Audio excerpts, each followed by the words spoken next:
Hello, Mark. My name is Joy. My student number is S0441015, and I'm a freshman at NCUE.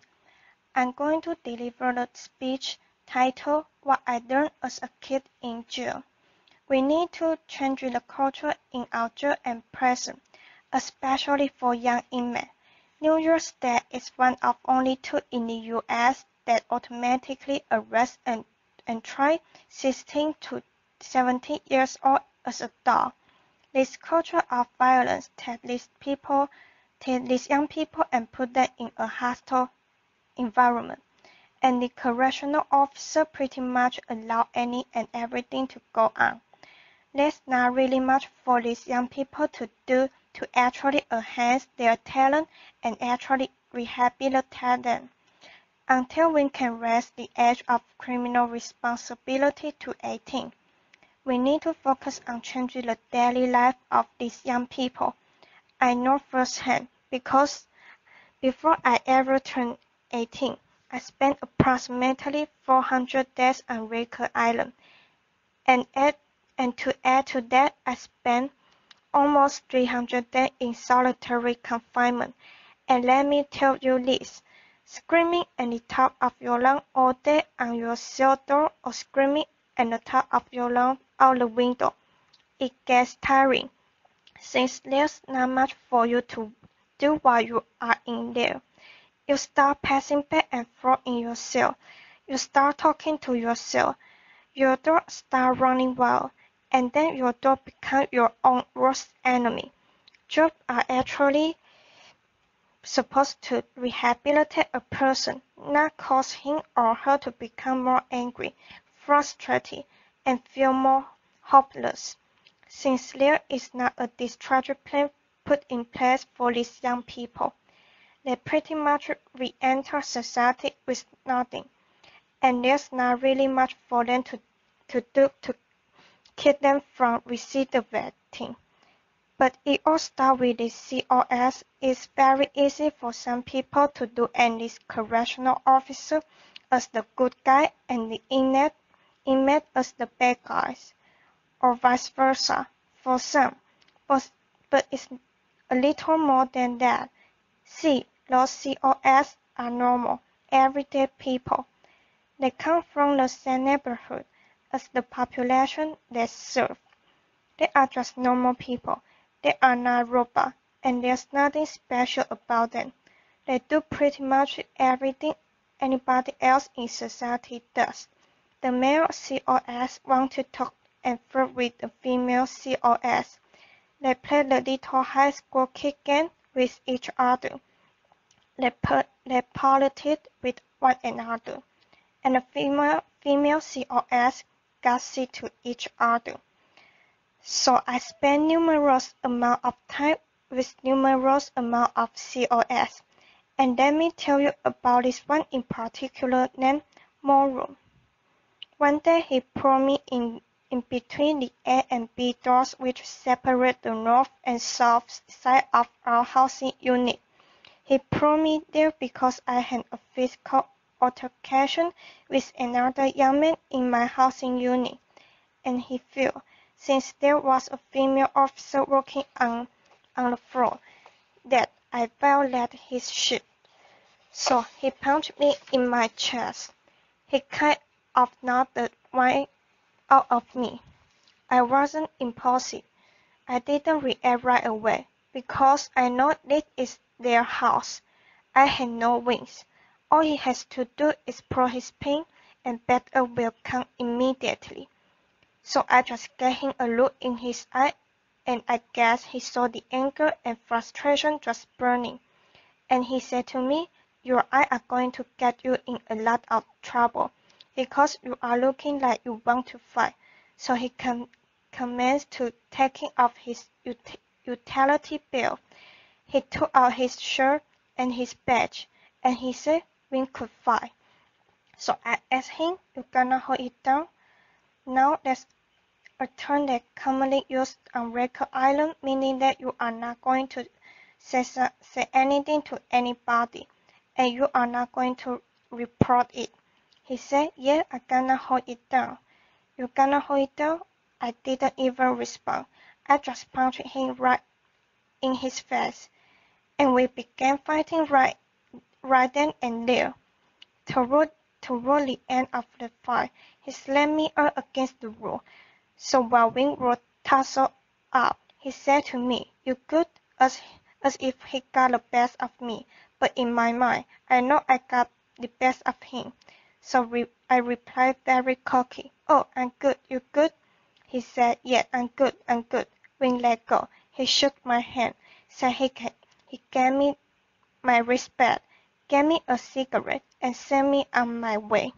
Believe it or not, you come across some COS on Record Island that you will fight you one-on-one. They feel that they understand how it is, and they feel that I'm going to meet you where you are at.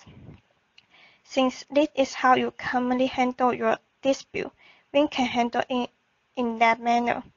I walked away from it like a man. You walk away from it like a man. And that's it. Some COS feel they are joining with you. This is why they have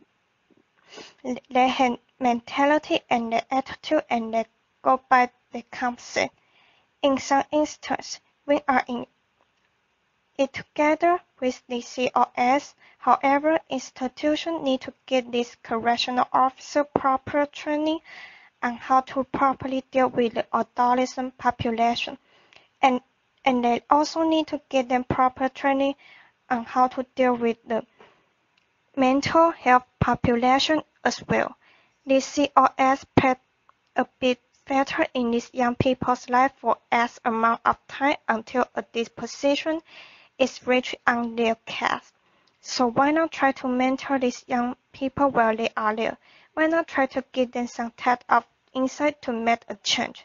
So once they re-enter back into society, they are doing something positive. A second big thing to help our team enjoy is better programming. When I was on Record Island, the huge thing was solitary confinement.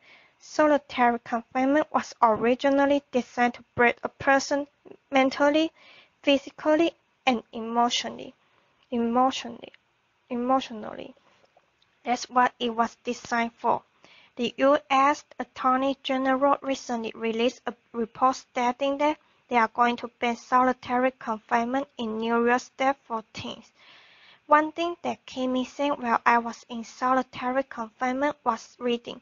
I tried to educate myself as much as possible. I read any and everything I could get my hand on. And aside from that, I wrote music and short stories.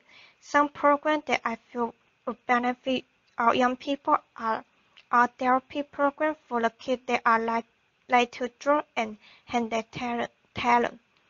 And what about the young individuals that are musically inclined?